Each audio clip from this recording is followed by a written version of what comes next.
मंच पर आसीन परम आदरणीय श्रद्धेय पूजनीय आदरणीय भगवान के स्वरूप आसन पर विराजमान आदरणीय गुरुजी, मैं उनको सादर प्रणाम करता हूँ। इस कथा भागवत सप्ताह में मंच पर विराजमान सभी अतिथिगण, सभी पूजनीय संतगण और उपस्थित सभी सम्मानित बुजुर्गों, पूजनीय बुजुर्गों, सम्मानित सभी माताएं और बहनें, मैं सभी को सादर प्रणाम करता हूं। और सभी अतिथियों का, सभी लोगों का मैं कथा भागवत में आए हुए सभी श्रद्धालुओं को सादर सम्मान सहित आदर पूर्वक मैं उनको सभी को सादर नमन करता हूं। आज आपने मुझे बुलाया, मैं हृदय से, मेरा तो घर है, मैं तो हमेशा लगातार करीब 50 वर्ष से आपसे आपके बीच में हूँ, आपका भाई हूँ, आपका बेटा हूँ। मैं सभी सम्मानित साथियों का सभी को सादर अभिनंदन करता हूँ, वंदन करता हूँ, नमन करता हूँ। भागवत और रामायण से बढ़ के दुनिया में जो भगवान राम के द्वारा बनाए हुए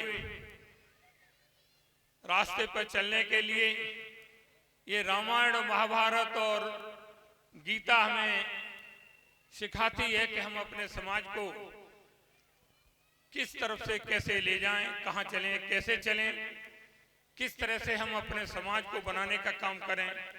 भगवान राम और कृष्ण ने अपनी तमाम लीलाओं के द्वारा इस समाज की जो संरचना की थी, समाज को चलने को लिए बाध्यता की थी, आज उन्हीं बिंदुओं पर आदरणीय गुरुजी, आचार्य जी वो रामायण और महाभारत के द्वारा अपने व्याख्यानों से श्रोतागणों को, सभी अतिथियों को, सभी को अपने सुनाते हैं कि हम किस तरह से चल के अपने समाज को उन्नति की तरफ ले जाने का प्रयास करें। ये हमें सिखाती है, रामायण हमें सिखाती है, कथा भागवत रामायणों से सीख मिलती है कि हम अपने समाज को किस तरह से नीतियों पर चल के आगे बढ़ाने का प्रयास करें। मनुष्य के जीवन में तमाम उतार चढ़ाव आते हैं और उतार चढ़ाव आते हैं, ये उतार चढ़ाव ये सिखाते हैं कि भगवान राम जब वनवास को गए तो वहां जाके उनकी जो वानर सेना, भगवान जामवंत, हनुमान, नल, नील और तमाम चीजें दुनिया के देखे सुग्रीव, सभी वानर सेनाओं ने उनका साथ दिया। और किस तरह से ये समस्याएं आती हैं, घर में आती हैं, परिवार में आती हैं, सब में आती हैं। तो ये रामायण हमें सिखाती है, ये अध्ययन कराती है कि हम अपने समाज को किस तरह से लेके, मनुष्य के जीवन में संघर्ष के अलावा दूसरा नहीं है। जिसके जीवन में संघर्ष नहीं है वो मनुष्य नहीं होता, मनुष्य वही है जिसके जीवन में संघर्ष होता है।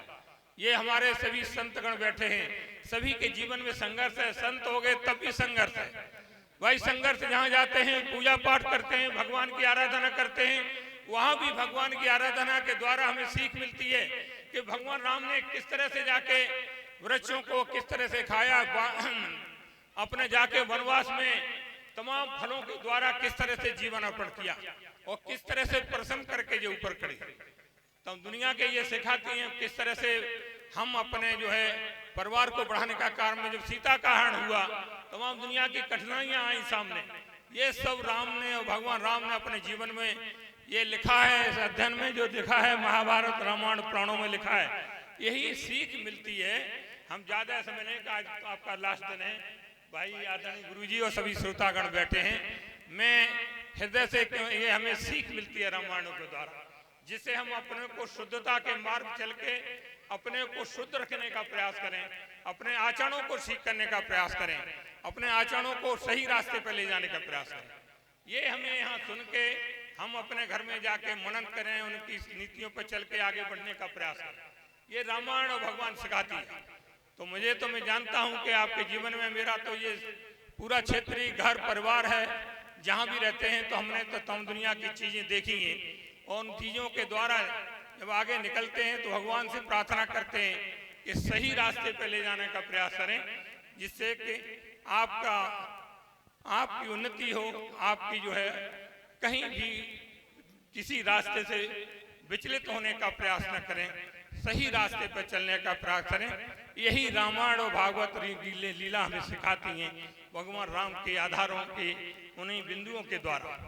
तो मैं ज़्यादा आपसे क्या कहूँ, क्योंकि समय भी कम है, मेरे व्याख्यानों से आदरणीय आचार्य जी का समय नष्ट नहीं करेंगे, क्योंकि गुरु जी का जो व्याख्यान चल रहे हैं श्रोतागण सभी सुन रहे हैं, सभी लोग सुन रहे हैं। मैं हृदय से एक बार पुनः भाई आचार्य जी को पुनः प्रणाम करता हूँ, उनके सभी साथियों का अभिनंदन वंदन करता हूँ, नमन करता हूँ।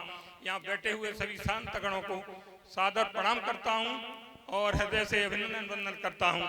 सभी माता बहनों को प्रणाम करता हूँ, सभी बुजुर्गों को प्रणाम करता हूँ और अपने सभी साथियों का अभिनंदन वंदन करता हूँ। भाई प्रमोद जी ने और प्रकाश जी ने मुझे बुलाया, ये गया बड़ी भी इनके आभारी हैं कि कहीं घर व परिवार में आप मुझे बुलाने का प्रयास करेंगे। आधी रात तो बुला गए, आधी रात हाजिर रहूंगा। मैं तो आपका परिवार है, मेरा घर है, जहाँ भी मेरे अगर खून के एक बूंद की भी जरूरत पड़ेगी, आप जनता के लिए, आप सबके लिए हाजिर हूँ। जब भी आधी रात जरूरत पड़ेगी, आपकी सेवा में हाजिर हूँ। मैं इन्हीं बिंदुओं के साथ, इन्हीं सब चीज़ों के साथ मैं पुनः प्रणाम करते हुए अपनी बात को, माता बहनों बुजुर्गों को प्रणाम करते हुए, आचार्य जी को प्रणाम करते हुए अपनी बात को समाप्त करता हूँ। जय भागवत, जय सप्ताह। और भाई प्रकाश जी ने मुझे बुलाया, मैं हृदय से इनका भी अभिनंदन करता हूँ। धन्यवाद। बोली गोविंद भगवान की। और जो हमारे माननीय विधायक जी ने, कौन नहीं जानता इन्हें, तो पूरा यूपी जानता है, बच्चा बच्चा ही जानता है। कामना करेंगे भगवान हमेशा इनकी जीवन में खुशहाली बरते, हमेशा ही आगे बढ़े। बोलिए गोविंद भगवान की। तो आप देखें वही थोड़ी देर कथा का प्रसंग जहां चल रहा था, भामिनी अपने पति को इशारा करते महाराज द्वारिका चले जा और अपनी भूल की माफी मांग करके आराम से शांति पूर्वक चले आना। सुदामा कहते हैं भामिनी हम चले तो जाएंगे, लेकिन इतना घर में नहीं है जो हम कन्हैया को भेंट में क्या ले जाए। गुरु पिता मित्र के घर में जब भी जाए तो कुछ ना कुछ भेंट में जरूर हो, और हमारे पास में तो कुछ भी नहीं है। बोली भेंट की बात है तो आप थोड़ी देर इंतजार करिए महाराज, हम अभी गए और अभी आ रहे हैं। पड़ोसी से जाके भेंट भई, तो पड़ोसी से थोड़े चावल मिले हैं, वही फटे से कपड़ा में बांधे और दीन सुदामा के हाथ दिए हैं। बोली महाराज अब आप प्रस्थान करिए द्वारिका के लिए, हम इधर आपका इंतजार करें। चले हैं सुदामा अपने बचपन के मित्र कन्हैया से मिलने। भक्तों क्या वेशभूषा है गरीब सुदामा की, क्या दशा है, तो कभी कल्पना करता है।